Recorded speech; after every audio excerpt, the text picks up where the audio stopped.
Meanwhile, Bangalore developers are facing a new challenge. On 4th May 2016, the National Green Tribunal quashed environmental clearances of two well-known developers in Bengaluru, Mantri Tech Zone and Core Mind Software Services developed by Salarpuria Group.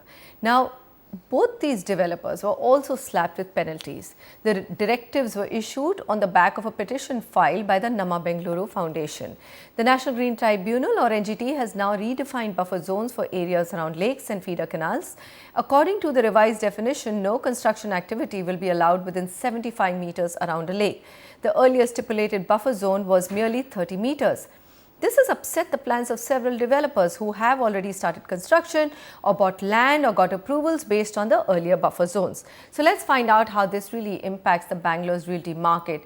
Rahul Sabharwal, COO, VBHC is with us, and also Sridhar Pabisetti, CEO, Nama Bengaluru Foundation. Gentlemen, thank you so much for joining us. Mr. Pabisetti, it's been a big win for the environment activists, and of course, Nama Bengaluru Foundation has been doing phenomenal work of protecting the ecosystem of that city. But tell us, I mean, did you in some ways think that the judgment was probably a big slap to developers who'd already got approvals under the earlier laws? Well, not really. I think there is a slight distinction in what we were trying to achieve. Our focus was on trying to figure out what is the law stipulation and what are the violations that are being done by various developers. Even in this case, the fines have been imposed not for anything else. The fines have been for violative of the conditions laid out by various agencies. Only for those things the fine has been imposed. Okay. If these two developers had not violated any bit of the conditions that was laid out by the various agencies to them, they wouldn't have been fined. How can a court of law fine anybody if you have followed the rules? So that is a distinction that has to be made. Are you saying that they actually yes, did not follow the 30 meters buffer zone? What were the violations? Could you just outline those for us? Instance, for instance, one of the proponent had actually encroached 3.25 acres of a lake land that belonged to the Bengaluru lake. And built and started dumping debris and soil around it. The second violation was that they started construction even before they started filling up this Rajakalve and the lakeland even before they had got the requisite clearances. There are multiple other violations, but predominantly these are the two key things, right? Okay. So the judgment clearly said that there has been a breakdown in the way of the conditions that were laid down and what is being followed by these developers, and hence the penalty has been imposed. All right, fair enough. And secondly, the important thing is that, go ahead. I'll just finish one more thing. When it comes to the buffer zone increase, the increase has only been made because when you look at the Rajakalve or the primary drain that brings water to the lake, the buffer was higher than the lake boundary itself. And the NGT has attempted to set right this internal contradiction that was there, where the drain had a 50-meter buffer, but the lake itself had a 30-meter buffer. And hence the increase has been made to 75 meters. Okay, so now that would cover both the lake and the drains, isn't it? So 75 meters, make sure for the lake, 75 meters is around the lake. And for the primary Rajakalve, it's 50 meters from the center of the Rajakalve. Okay. From the edge of the Rajakalve. All right. Earlier it was from the center of the Rajakalve. Fair enough. I think that kind of... It's just that sustainability has been brought back into focus given the kind of unsustainable development that's been happening around India in major cities. All right. Frankly, I've seen that Bengaluru lake and I wonder who wants to live around it. I mean, the pollution levels in that lake are just unbelievable. It's frothy and foamy, and I mean, really, it just looks pretty, but it's full of noxious gases and water. Rahul Sabharwal, are you, I mean, you know, so I hear two conflicting views from developers. There is a bunch of developers who obviously says that it's good to have clarity on rules, norms, but then there is a whole set of developers who says that, look, you've changed the rules of the game, and then some of us who bought land thinking that we could build in the 30-meter zone are now in a fix. What do we do? So what side would you take, and what argument do you think is fair? So, hi Manisha. So, I think our view is this is one of another knee-jerk reactions with the government.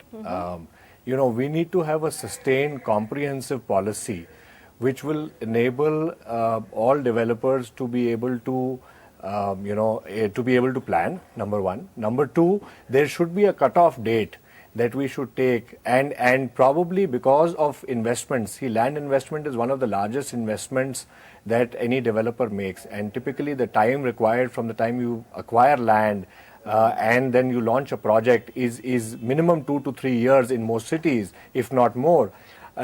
If suddenly there will be knee-jerk reactions by the government and policies will be changed, it would not be fair on developers. Probably another way to do it would be to provide clarity and also give a time period for developers to be in compliance of the law. And put a cutoff date saying beyond this date it would not be allowed, but before this date you have to grandfather historical issues, and rather than just saying on a particular date that today this is not allowed. So I think it's a failure of our comprehensive master plan development in the country. It is a failure of our system, whereby we've not been able to, where we are doing knee-jerk reactions to this. Tomorrow it could be something else which will again have a knee-jerk reaction. So as a developer, you're always in a worrisome state whether you will be able to develop a parcel of land or not. There are multiple laws and conflicting laws which are at crossroads already in existence. Adding a couple more to that always becomes very, very difficult for developers to do any sustainable development in the long run. I get both these arguments, and that's the reason why I'm having this discussion. There are absolute reasons to protect those lakes. I mean, really, there was a time 10 years ago that those lakes looked completely healthy, and in 10 years they've actually started looking sick. But Mr. Pabisetti, I mean, I also get the developer's point of view. Land is a huge, huge investment, and they've already sunk in their monies based on the earlier norms, and now things have changed. Why is it? And this was actually the 30-meter zone was as per the revised master plan of 2015, isn't it? So what happens now? Absolutely. I mean, they've gone according to a master plan. Who do you blame, and who really bears the brunt, the financial and the stress brunt of this whole thing? Absolutely. I mean, this judgment is a little difficult judgment for us to reconcile all the various challenges that exist in the process of urbanization, and hence I think one good thing the judgment has done is that it's prospective and not retrospective. So any constructions, any approvals already granted will not be in trouble. Any new environmental clearances that are being sought, or any approvals that are being sought, are the ones which are going to be impacted. So at least to that extent, there is a clear demarcation of saying, there is no going back and rewriting the past law, right? And Rahul also brought up a very interesting point wherein he said that the comprehensive development plan process itself has been flawed, and the RMP itself had this flaw wherein for just the feeder channel they had a 50 meter buffer, but just around the lake there was a 30-meter buffer, and that's an inconsistency that has been set right in this. But yes, fair point in trying to say what happens to those builders who are sunk in their money and all that stuff. I'm sure that kind of clarity will emerge out of these judgments as we go forward, and how the agencies are looking at these issues, and they can seek clarifications as well. But most importantly, I would just like to highlight the fact that the times that we are in, all cities have gone through this enormous stress of unplanned growth, and sustainable development is the only way in which even the people who will end up buying your apartment will be able to enjoy it, right? I mean, it's not just a one-time thing that these large builders are interested to do. It's a lifetime investment that many people make, and for that you need to be extremely cautious. And as you rightly said, Manisha, who would want to be near Bengaluru Lake, given that how many of us have contributed to this deterioration, and as a city we owe responsibility to our lakes and water bodies. And if you just remember the Chennai floods, where of course nature did half the damage, the other damage was done by unplanned construction and growth. Absolutely. And I think we should be extremely cautious that Bangalore gets 900 millimeter of rain through the monsoon months, and some rains can be really heavy. Just last night there was a 100 millimeter downpour in many areas, right?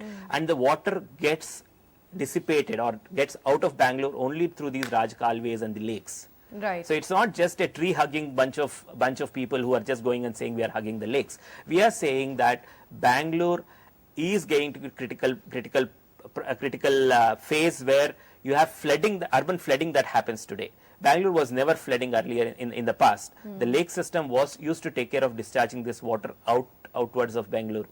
And today we have got in a situation where huge office complexes, apartment complexes get flooded whenever a huge rain comes. Absolutely. So there is something wrong here, and I think if you need a surgery, let's get that surgery. It's going to be painful, but let's not put band-aids, right? And I think that is a awakening call that we have today. And I understand the challenge that many builders, many of them are who are bona fide developers. They should definitely not get hurt. And I think we are all for conserving the future investments into the country, right? I mean, absolutely. A level playing field, a fair field without kings. I agree. I mean, everything that you're saying resonates with all of us. There's really nothing that you're saying which shouldn't be happening. I'm just saying, really, the pain is now looking that it's very, very harsh on the developers, at least some of them who've bought land earlier. And I agree that, Rahul, is there a way out of this mess? I mean, developers who've already bought the land based on the earlier plan, and 2015 is actually not that old a master plan really to have not bought based on that. So what's the way forward? I mean, everything that Sridhar is saying is bang on, but how do you resolve this now crisis? Because I can see that in a stressed market, this has really added so much more stress to Bangalore developers. True. No, absolutely agree with Sridhar what he said on sustainable development.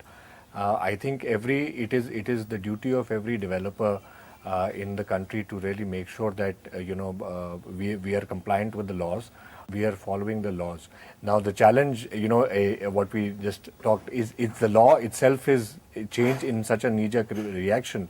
So I think the one view could be that for developers who will stick to the old policy of 30 meters and who have already got some level of plan sanctioning done, are allowed to construct and the grandfathering of the policy happens so that they do not run into a financial loss. The second way to take care of this could be where the setbacks now have to be 75 meters instead of 30 meters or 50 meters.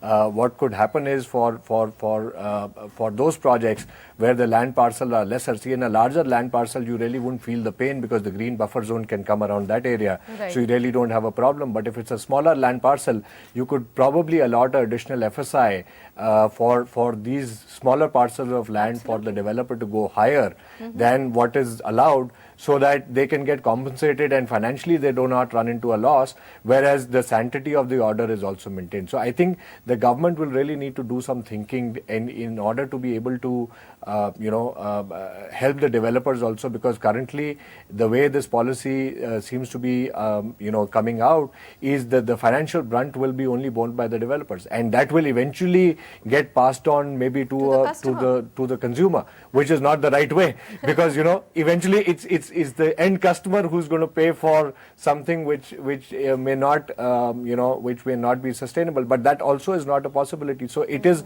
the share of the loss would be between the consumer and the developer, because there is only a finite amount of money that you can charge in a particular area.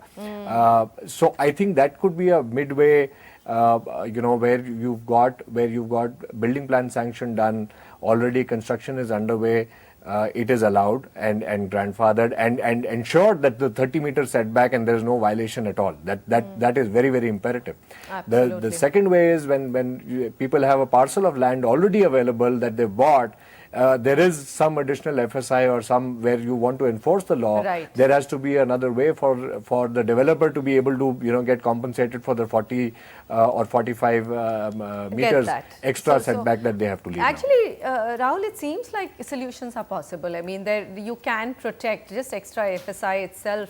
You can protect the developer's interest, and I'm just hoping that with discussions such as this, that even gentlemen who are fighting from Nama Bengaluru's side, also all of you align together. I mean, that's a beautiful city, and I really wish it all the best. So thank you, gentlemen, for coming across on the show today and presenting both sides of the story to us and our viewers.